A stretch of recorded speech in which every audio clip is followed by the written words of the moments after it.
The New York Times, a former newspaper, says President Trump once thought of firing special counsel Robert Mueller, but didn't. Also, Mike Pence once considered looking at a porn site, but thought better of it. And Mitch McConnell had a momentary urge to punch Chuck Schumer in the nose, but then decided that would be wrong. The Times quoted unnamed sources, invisible friends, and an occasional imaginary playmate to report that Trump imagined firing Mueller when Mueller's investigation into Trump's imaginary collusion with Russia's imaginary hacking of the election came too close to producing an imaginary indictment.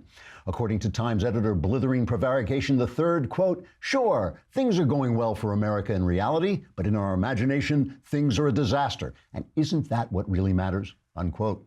The Times report about something that didn't actually happen, but might have happened if the world bore any resemblance to what's written in the New York Times, is pretty much in keeping with the left-wing playbook. Leftists everywhere are predicting imaginary disasters at every turn. This is an existential threat to the survival of human civilization. The United States is set on a course towards nuclear war. No, it is the end of the world. This healthcare, the debate on healthcare is life-death. This is Armageddon. So now we understand why they didn't fire the Hawaii guy who sent out a false nuclear missile warning. Sending out fake warnings of imaginary disaster is standard leftist operating procedure. The guy will probably be made the head of the DNC. Some of the left's disaster claims can be disproven by careful fact-checking strategies, like looking out the window, ignoring the warnings and seeing if everything turns out all right, and just assuming anything that George Soros, Al Gore, and Nancy Pelosi say is false, and then going about your business.